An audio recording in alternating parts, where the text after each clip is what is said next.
Salut les cornets, moi c'est Justine. Et moi c'est Christine. Et vous écoutez Crime glacé.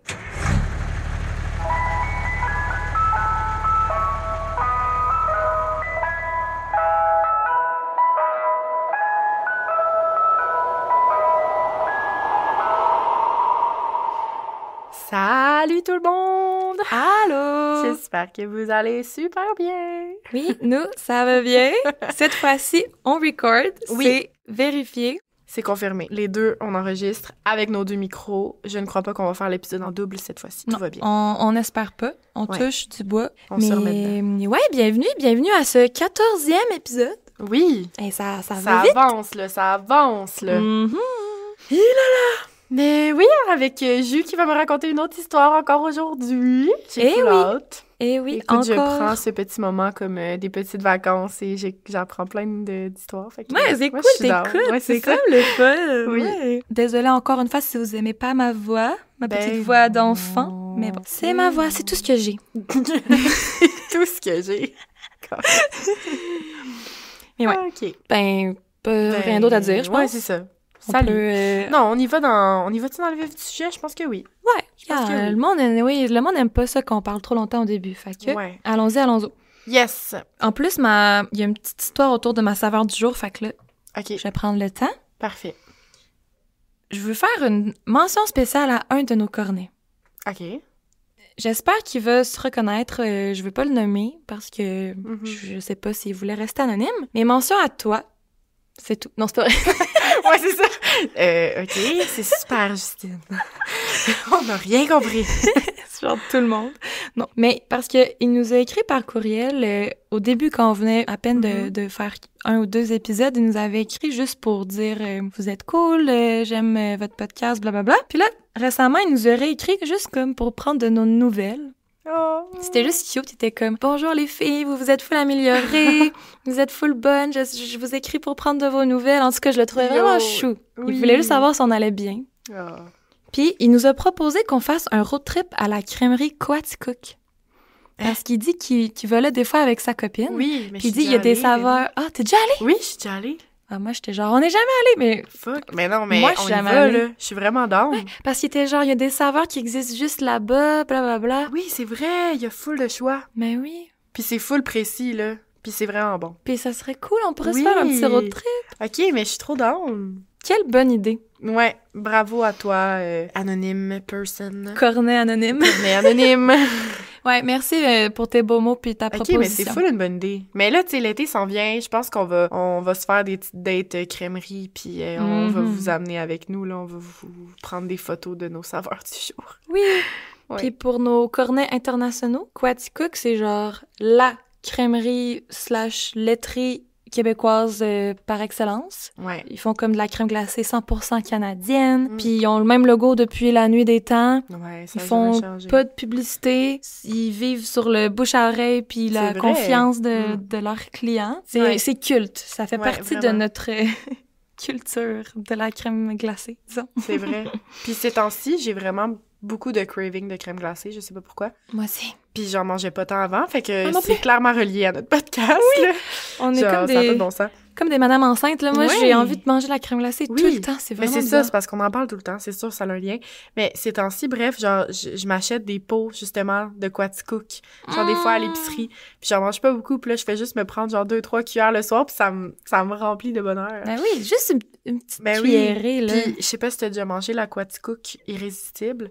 Genre, c'est comme une Coaticook, mais pas le classique pot blanc et rouge. C'est genre une version upgrade. Non? Fait qu'ils prennent genre certaines saveurs, puis ils l'upgrade. Ah. Genre, mettons, moi, ma saveur préférée, c'est... Il y a une crème glacée à l'érable. Hmm. La crème glacée à l'érable normale Ben oui, de c'est la déjà, Coaticook. c'est là, déjà avec les... super bon, Ouais. là. Ouais. Sauf que là, c'est genre pas juste croquant d'érable, c'est genre croquant d'érable et tire d'érable. Puis elle est genre fucking meilleure. Ouais, ça coûte un peu plus cher, là, mais c'est les Coaticook Upgrade, genre. Ouais. OK, faut que je goûte. Oh my Faut que tu God. goûtes. Bref, Je vais parenthèse. Je vais partir à la recherche du pot irrésistible.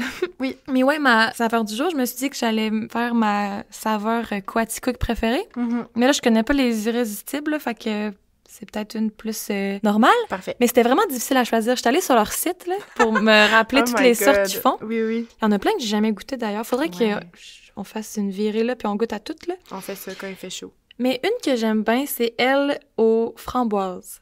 OK. Mais c'est juste un coulis de framboises, tu sais, c'est des vraies framboises, c'est pas rose fluo chimique, là. Puis ça goûte la confiture de framboise mélangée avec comme de la crème glacée à la vanille. Oh mon Dieu, miam. Puis je suis quand même une fille de vanille. Là. Moi, j'aime bien ça, la crème glacée basic aussi. Fait que juste un soupçon de framboise mélangé là-dedans, là, c'est tellement bon. Fait que c'est ça ma saveur du jour. Shout out à Quaticook. Commanditez-nous. Oui, c'est ça. Commanditez-nous. En plus, on a plein de potentiel à date là, dans notre tête. Là. On a parlé de Ben & Jerry l'autre fois. On était comme commanditez-nous. Là, on parle de Quaticook. Chocolat favori, peut-être? Chocolato? Chocolato. Garde. Un moment donné, on va se ramasser avec une pub, puis on saura même pas pourquoi. Mais gars, si vous êtes propriétaire d'une crèmerie, écrivez-nous, nous sommes ouverts et nous sommes ouvertes aux collaborations. Ben oui, imagine. Ça serait fou. OK, ben parfait. Fait qu'elle a pas de lien avec ton histoire. C'est ta saveur du jour, Quaticook. Oui. Dû à notre petit monsieur Quaticook. Parfait. Ah, puis là, j'ai un craving en ce moment-là. Oh là là! Mais oui, passons aux choses sérieuses. Je te raconte un cas assez vieux comparativement à d'habitude, un old-timey qu'on appelle. Mais il est pas moins intéressant pour autant. Mais à cause qu'il est plus vieux, il y a peut-être un petit peu moins d'informations qu'un cas hyper récent. Fait que ça se peut que ça soit plus court que d'habitude ou qu'il y ait moins de détails que d'habitude. Je te raconte l'incroyable histoire de la petite Terry Jo Dupéro, qu'on appelle l'orpheline de la mer. Est-ce que tu connais? Ça me dit quelque chose. Ça me dit quelque chose. OK. Mais tu sais, j'ai tellement écouté de podcasts de True Crime. Je sais pas c'est qui a fait ça, mais ça me dit quelque chose, le nom. Fait que ça se peut que je l'ai entendu. Ouais, c'est quand même un nom unique, là. Terry Jo. C'est un beau nom. Mais je suis prête à en entendre. Je m'en souviens plus. Mais avant de te parler de l'histoire de Terry Jo, je dois malheureusement commencer par parler de Julian Harvey. Malheureusement parce que c'est pas notre meilleur ami. Et tu vas voir pourquoi. OK, c'est un homme. Oui, Julian comme Julian, là, mais A-N. Julian Arthur Harvey, il est né le 17 novembre 1917 à New York. Il a jamais connu son père biologique. Il a comme abandonné lui et sa mère quand il était tout petit bébé pour une danseuse de Broadway. Mais sa mère épouse quelques années plus tard un impresario. Ça, c'est un gars qui gère l'organisation des spectacles d'un chanteur. Je savais pas que ça veut dire ça. Mais bref, c'est un monsieur assez riche, puis là, il donne un peu à Julian tout ce qu'il demande, puis Julian devient rapidement un garçon, un petit bébé gâté. OK. Comme à 10 ans, il a reçu un voilier pour sa fête. Un vrai voilier, là. Ouais. Qui peut clairement pas conduire à 10 ans. C'était peut-être un petit voilier, mais il a reçu un voilier, pas un jouet, là. Non. Suite au crash boursier de 1929, le mariage de sa mère s'est brisé, puis Julian il a été envoyé vivre chez une tante et un oncle riches, eux aussi. Fait qu'ils l'ont juste chouchouté encore plus. Il était un petit gars maigrichon quand il était plus jeune, mais adolescent, il devient rapidement passionné du culturisme, du fitness, puis ça devient un peu une obsession. Il est obsédé par le physique, l'apparence, la beauté. Puis ça va rester toute sa vie, l'espèce de projection de soi, perception des autres, le superficiel, les apparences, bref. Là, il devient un beau jeune homme musclé, blondinet. Puis il travaille comme mannequin pour l'agence John Roberts Powers, qui est comme une des plus grosses agences de mannequinat. OK. T'as-tu dit ça se passait où? Excuse. New York. OK. Mais ça se promène beaucoup, là. C'est plus États-Unis, là. Ouais, parfait. C'est pendant ces années de mannequinat, 18-19 ans, qu'il montre pour la première fois une étrange affinité pour les accidents. Et accidents, entre guillemets, disons des accidents où il s'en tire toujours indemne, puis c'est toujours un petit peu suspect. Il a comme le don de s'attirer des mésaventures pas possibles, mais lui, il s'en sort toujours correct. La première fois, c'est au volant de sa première voiture, une Ford Model A décapotable. Il est avec son ami sur le banc passager, puis soudainement, la roue de la voiture se détache. Lui et son ami, ils ont pu sauter en bas du char pendant que l'auto faisait des vrilles. Ils s'en sont sortis indemnes, mais pas la voiture. Première fois qu'il y a un accident qui lui arrive. Ça a l'air bien correct, c'est un accident d'auto. Ouais. On dirait qu'il a comme compris que tu pouvais survivre à des accidents d'auto. OK, puis c'était genre un thrill pour lui, de comme... Reste à l'écoute. Je t'écoute. Là, on est en 1941. Julian s'enrôle dans la Air Force, et il se distingue pour ses exploits héroïques pendant la Deuxième Guerre mondiale. Rendu en 1944, il a gagné plein de médailles, plein de distinctions, puis il passe de lieutenant à lieutenant-colonel à seulement 27 ans. Personne ne doutait de son courage, mais plusieurs le trouvaient un peu fraîchier, puis je vais citer un de ses anciens collègues. Sa veste taillée sur mesure et ses petits pantalons roses et son écharpe rose étaient tannants. Genre... Okay. Il était un petit peu flyé, un petit peu... il aimait la mode, bien s'habiller, être preppy et tout. Puis pour les doutes de l'armée, il était genre, il gosse. Ouais, c'est ça. Julian a eu 6 femmes dans sa vie. Donc, sois pas surpris si je te dis qu'il pogne en masse avec les filles, mais qu'aucun de ses mariages a fonctionné. Ouais, c'est ça. Le soir du 21 avril 1949, il est arrivé un autre accident. Julian, il rentre chez lui en voiture après être allé voir un film avec sa 3e femme, Joanne, et sa belle-mère, Myrtle. Alors qu'ils roulent ensemble sur un vieux pont en bois, la voiture dérape, traverse la rambarde et plonge dans l'eau. Les 2 femmes sont mortes noyées, mais Julian a réussi à survivre. Là, Julian, il raconte au policier qu'il avait vu l'accident venir, puis qu'à la dernière minute, il a ouvert la porte puis il a pu se jeter en bas de l'auto avant qu'elle plonge dans l'eau. My God. Mais... il y a eu une équipe de plongeurs qui sont venus récupérer les corps dans l'eau puis la voiture et la carcasse de l'auto. Ils ont trouvé les 4 portes de l'auto barrées, puis la fenêtre du conducteur baissée. Ça marche pas avec la version des faits de Julian. Non, c'est ça. Lui, il dit qu'il s'est pitché en ouvrant la porte. Ouais. Ça suggère que Julian il aurait été dans l'auto quand il est tombé dans l'eau et il se serait échappé en passant par la fenêtre, mais il serait pas allé aider les 2 femmes en arrière. Non, c'est ça. C'est quand même curieux. Oui. De un, pourquoi mentir? Tu sais, t'aurais pu juste dire, l'auto est tombée dans l'eau, je suis sortie, j'ai paniqué, puis j'étais pas capable de sauver les madames. Mais oui, c'est ça. Mais non, il y a de quoi de louche, oui. Le père de Joanne, qui est la 3e femme de Julian et une des victimes de l'accident, lui, il est convaincu que Julian, il dit pas la vérité. Il exige une enquête officielle, puis un médecin interroge Julian. Le médecin, après lui avoir parlé, il dit, et je cite, « En dessous de son vernis de charme et de sophistication se cache un homme amoral sans réelle empathie pour les autres, un homme qui peut être dangereux. » Et il a cerné, le petit papa, là. Ça, c'est le médecin. Ah, OK. Le médecin qui a comme un peu évalué Julian, il l'a interrogé. Ah, OK. Mais les enquêteurs, ils ont comme aucune preuve que Julian y aurait fait quoi que ce soit de criminel, même si c'est un peu louche, il n'y a rien. Fait que non, c'est ça. l'affaire est classée, puis on écoute la version des faits de Julian, c'est la seule version des faits qu'on a. Et évidemment, Julian a touché à l'assurance-vie de sa femme, qui était en son nom. Quel adon! Quel bel adon, oui. Quelques mois après à peine avoir perdu sa femme et la mère de sa femme en accident d'auto, il se remarie déjà avec une certaine GT, puis il divorce directement après, en 1953, même pas un an après. OK. En moins d'1 an, weird.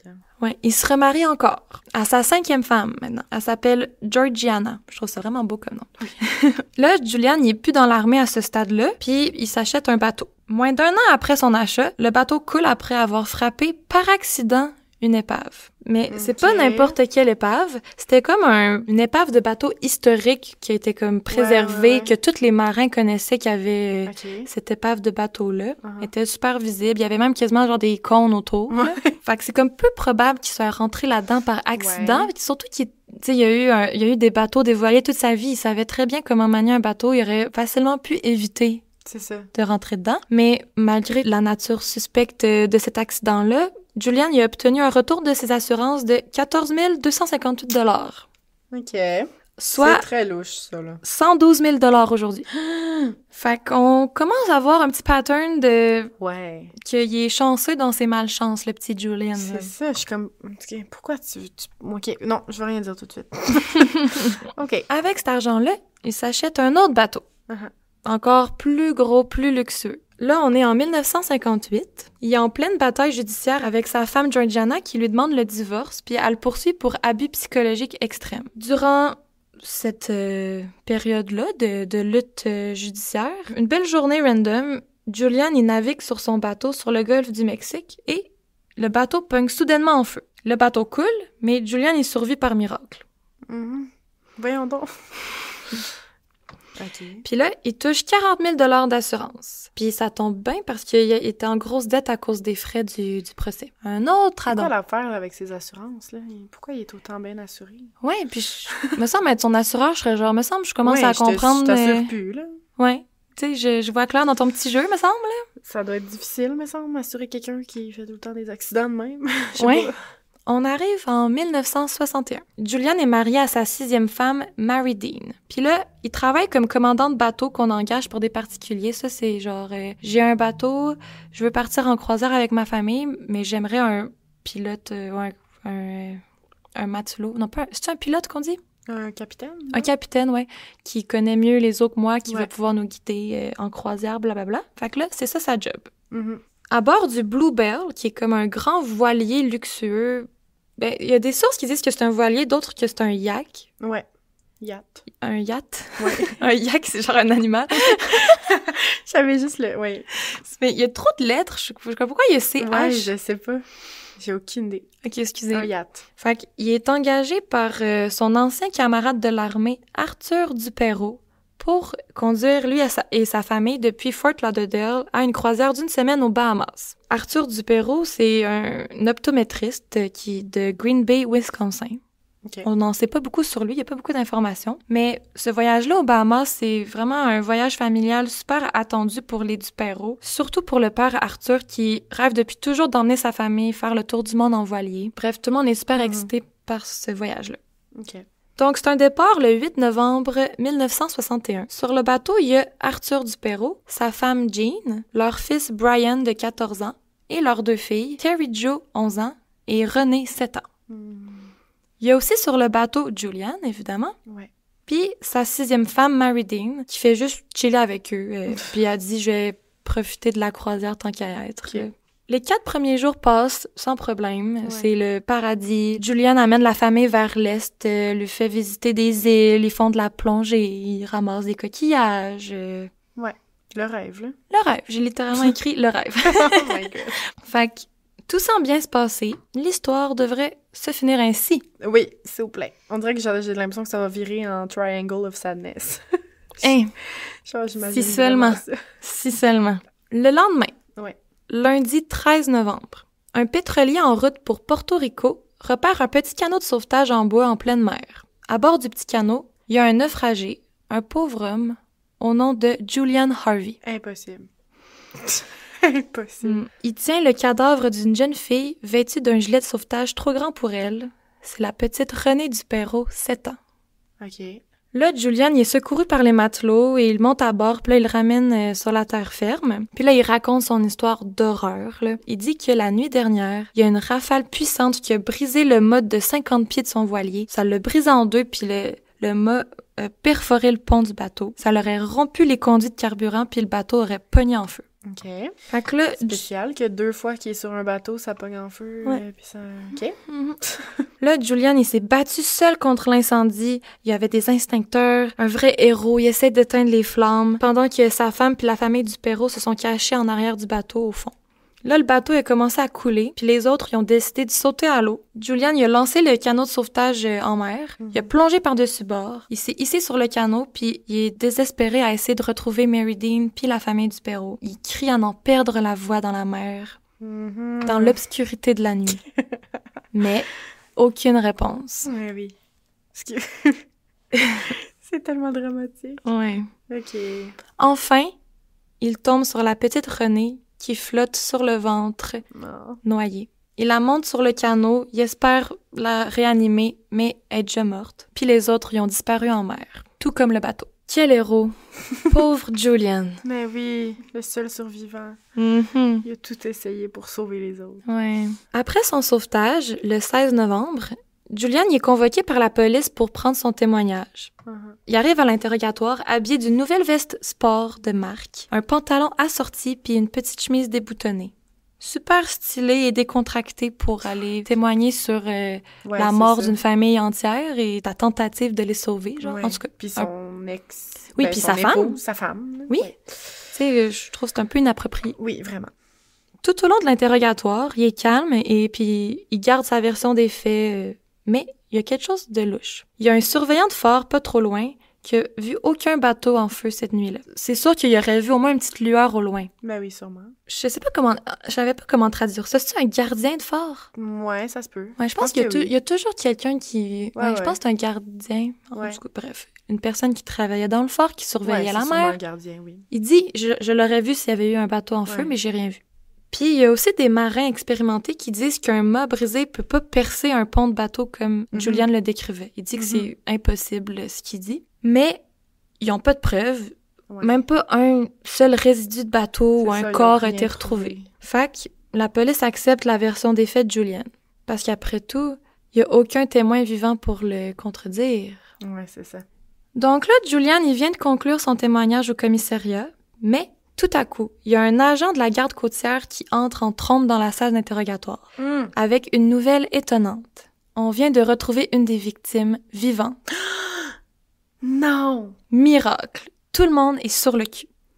Surtout Julian. Oh mon Dieu, son plan n'a pas fonctionné!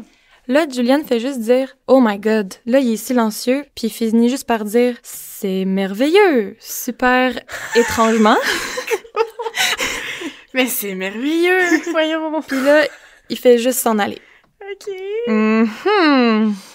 Retournons au 12 novembre 1961. Que s'est-il réellement passé sur le bateau, le Bluebell? La jeune Terry Jo Dupéro, 11 ans, va se coucher vers 9h du soir dans sa couchette.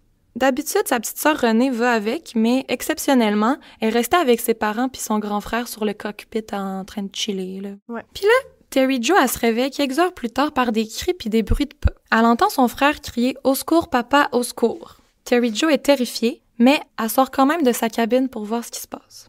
Là, elle tombe sur sa mère et son frère, étendus dans une mare de sang, décédés.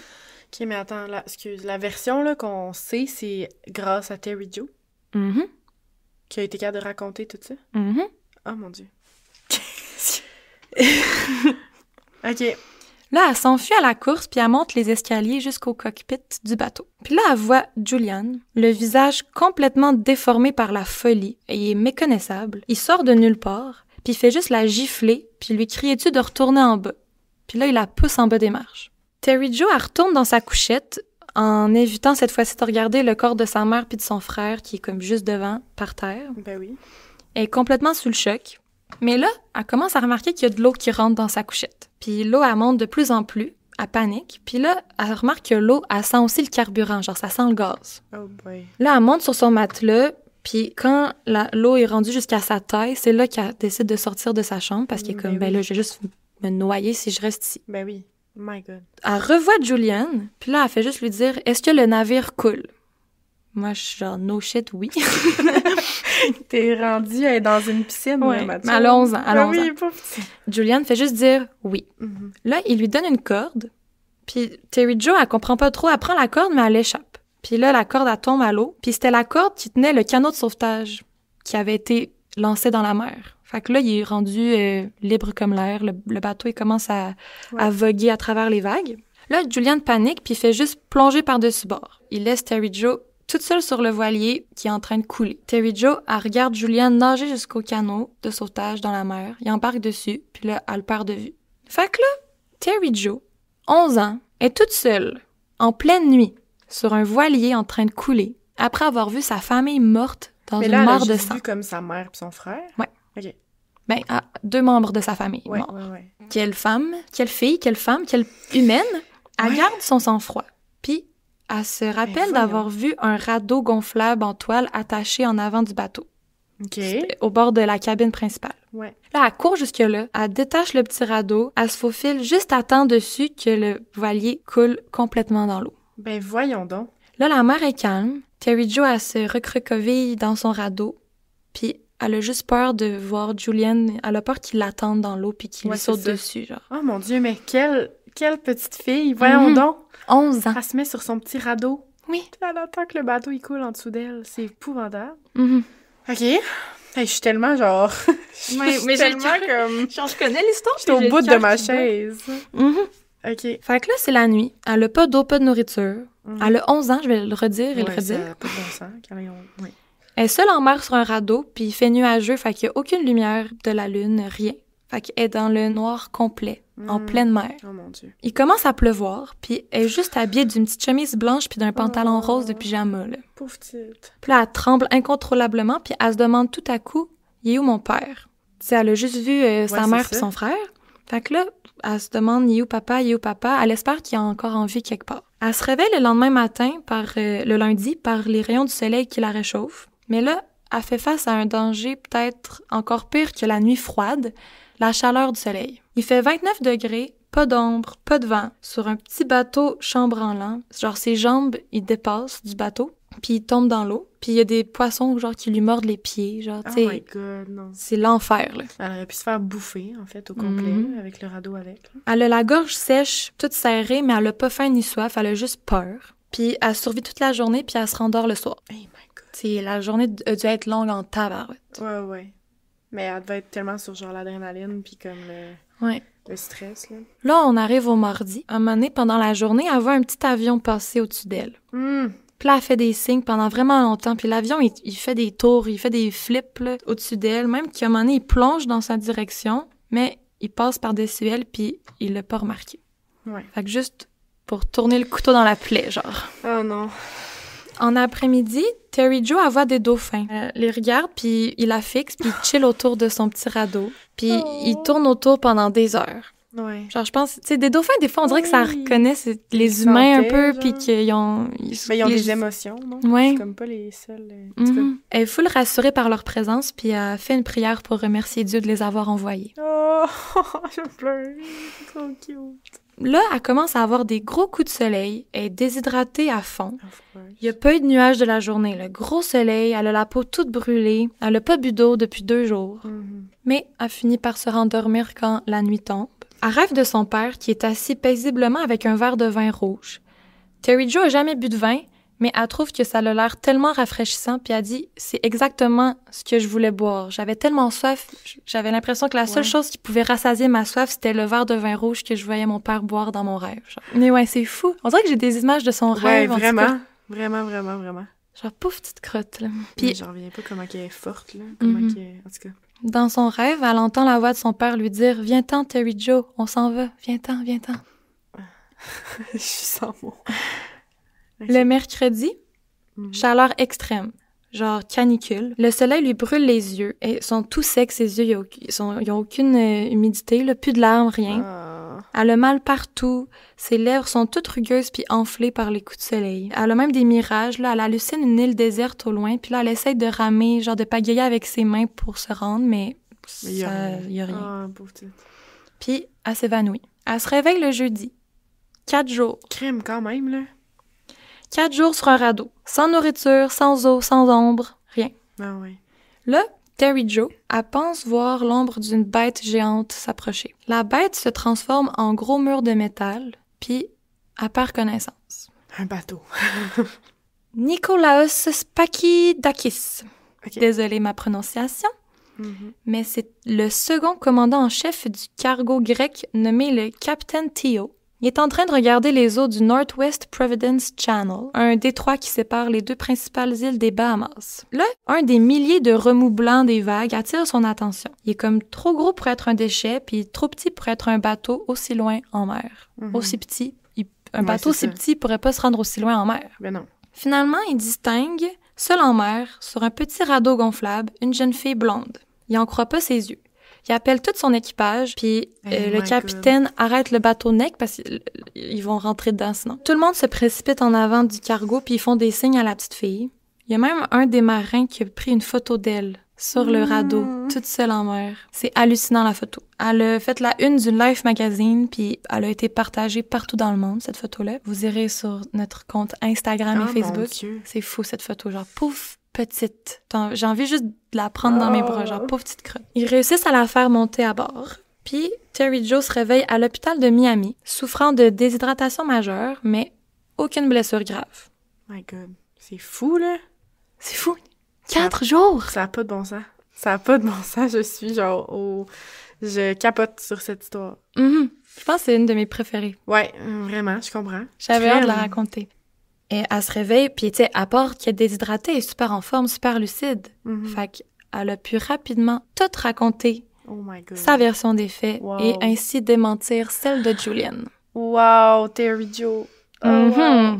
Eh non, je connaissais pas cette histoire-là du tout. Ouais. Excusez. Genre une warrior, cette Ouais, fille. ouais. Là, parlant de Julian, Mhm.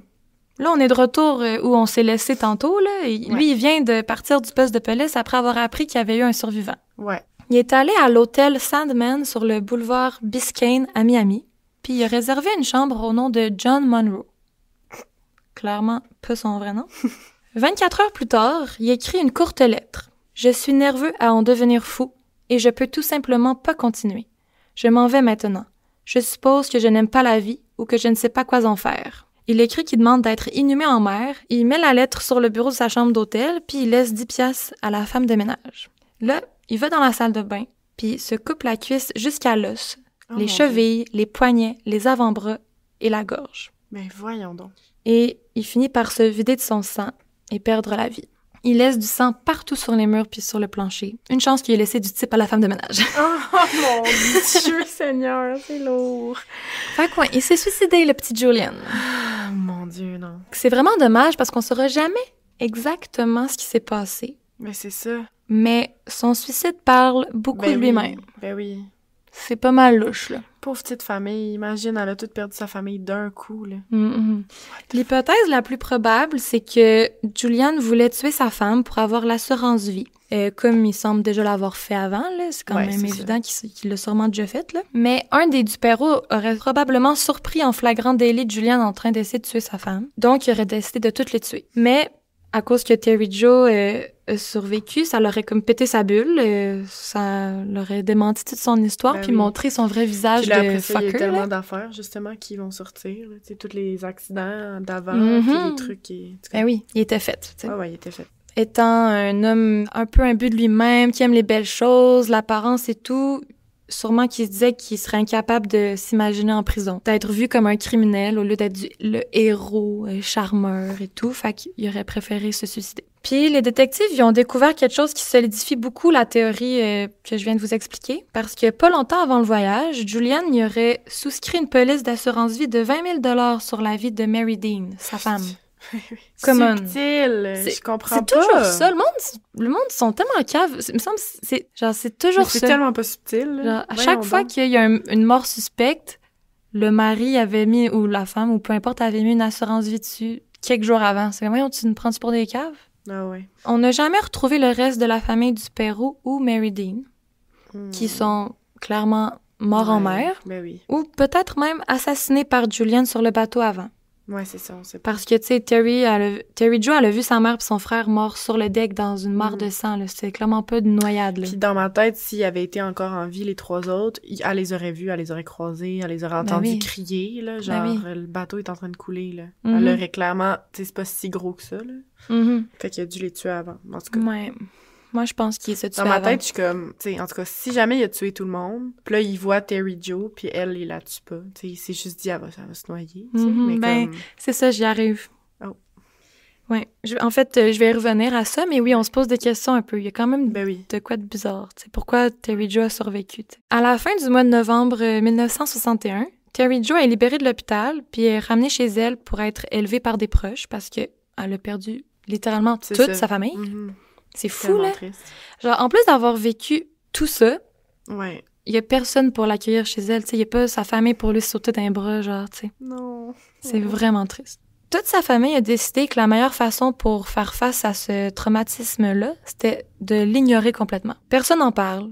C'est un silence complet sur le sujet. Les tuteurs de Terry Jo exigent un silence complet sur toute l'affaire, autant par Terry Jo que les amis, la famille, les voisins, les professeurs. Ben voyons Personne n'a le droit d'aborder le sujet. C'est vraiment pas une bonne idée. donc. Non.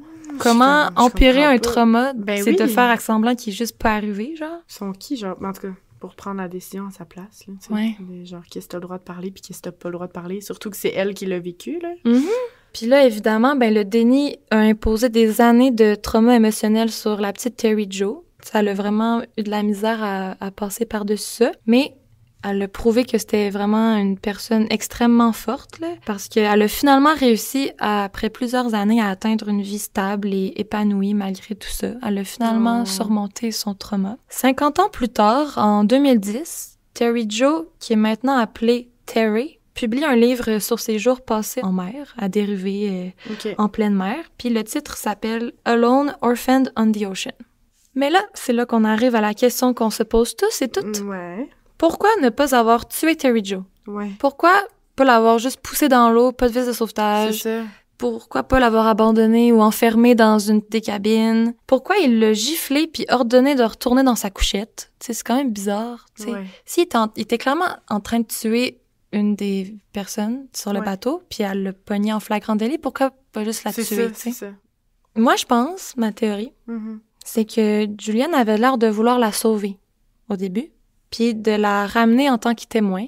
Puis à cause qu'elle était dans sa couchette, il pensait qu'elle verrait rien. Puis il irait juste la chercher. « Le bateau coule, viens-t'en avec moi, viens-t'en avec moi. » Puis elle comprend juste rien, elle le suit. Puis après ça, elle peut juste appuyer. « Oui, c'est vrai, le bateau coulait. Julian me sauvait, genre. » Moi, je pense que c'est ça qu'il voulait faire. Ouais. Mais qu'elle l'aurait choqué. Déstabilisé en échappant la corde aussi, là. Puis là, ça fait qu'il a pas le choix. Si lui veut survivre, c'est maintenant qu'il doit sauter. Puis là, fuck, son plan, C'est ça. Là, tu sais, il lui a donné la corde du bateau. Fait que clairement, il voulait qu'elle embarque avec lui. Mais là, elle l'échappe. Il est genre, oh fuck, ok, fuck that. Elle va crever sur le bateau. Moi, je tente le tout pour le tout. Il savoir qu'elle allait survivre sur un petit radeau pendant des jours, là. Ben non. Tu dis une petite fille de 11 ans sur un bateau en train de couler, elle va te faire 1 heure, là, tu sais. En tout cas, c'est ça ma théorie. Ouais. C'est tout pour mon histoire. Peut-être un peu plus courte que d'habitude, mais vraiment malade comme histoire. Ben genre, oui, ça c'est rare que ça finit bien. Tu sais, ça finit triste, mais bien en même temps parce que c'est une survivante. Mais c'est fou qu'elle a survécu, je comprends même pas. Genre, tout le long, j'étais au bout de ma chaise, là. Ouais, ça n'a pas de sens. C'est la meilleure histoire, là. Mon Dieu.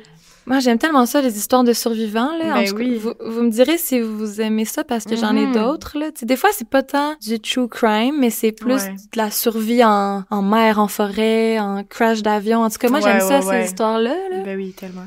Mais, je suis d'accord. Props à toi, Terry Jo. Quelle femme forte. J'ai adoré l'histoire. J'étais au bout de mon chaise. De mon chaise. Je sais même pas si c'est ça que je veux dire. Je suis fière de parler. Mais non, j'ai capoté. C'était fucking nice. Comme histoire. Bravo. C'est inspirant. Ben oui. Genre, tu te dis, tu peux. Mais j'ai hâte de voir la photo, là. Genre, tu le disais, là, genre, tout le long de ton histoire, j'avais les images en tête. Je te montre la photo je voyais live. Tout dans ma tête. Mais c'est fou, elle aurait tellement pu mourir sur son... Tu sais, imagine, là, pendant les 4 jours, elle aurait vraiment pu mourir, là. Ben oui. Imagine, il l'aurait retrouvée morte sur le petit radeau, comment ça aurait été décevant et triste. Ben oui. Tu sais, genre, si près du but, genre. Check là! Pauvre petite puce! Oh mon Dieu! Elle était sur ce bateau-là. c'est genre sa peau qui pèle, genre? Non, je sais, ses pantalons. Ses pantalons qui sont mouillés, genre. Oh mon Dieu, c'est trop triste, c'est trop cute, c'est trop tout. C'est fou, là. C'est genre même pas un bateau, là. C'est lui. Une trip à piscine. C'est lui, Julian. Oh mon Dieu. En vrai, je l'imagine un peu de même. Il a l'air d'un fendant. Ouais. Le petit fendant à Pomerleau. Référence à Une grenade avec ça. Le petit fendant à Pomerleau. Oh my god. Hey, mais wow. Quelle belle histoire. J'ai adoré. Merci. Je m'attendais pas à ça du tout. En fait, là, le prochain épisode, ça va être le comeback de Chrissy. Ouais, c'est ça. Ça va être mon comeback. Hey, Chrissy! Mais c'était drôle parce que t'avais fait un teaser, genre, les apparences sont trompeuses, mais finalement... c'est ça.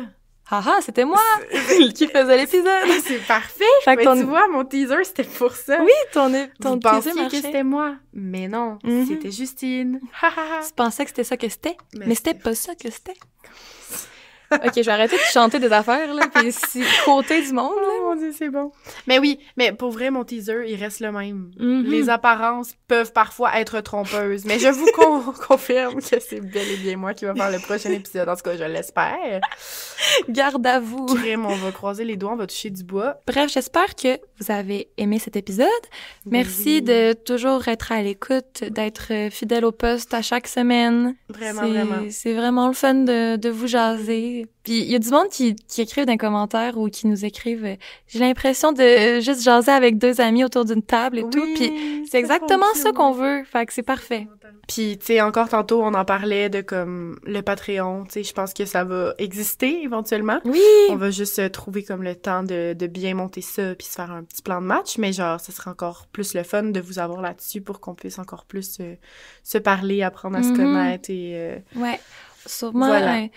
Il serait sûrement prêt pour cet été. Ouais. Fait que début de l'été, Sûrement. là, on devrait être correct. Mais merci encore de nous écrire, d'être autant présents. Ça nous touche beaucoup, puis Ouais. on vous aime vraiment. Mhm. Puis n'hésitez pas à continuer à nous donner des suggestions. On en a beaucoup, mais on va quand même, c'est sûr, essayer de les faire un jour. Et Oui, promis. on a du sujet en masse pour toffer super longtemps. Ouais, on en a genre Avec pour vous. 3 ans, je pense. Ben oui, c'est sûr, là, ça a pas de bon sens. Puis mettez-nous une petite note sur Apple Podcast et Spotify. Je pense que c'est la première fois que c'est moi qui le dis.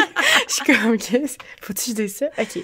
Mais ouais, Tu l'as bien dit. ça nous fait toujours plaisir, ça nous aide beaucoup. Ben, on se revoit la semaine prochaine. Merci. Oui. On vous aime. On vous aime, les petits cornets. Bye bye! Bye!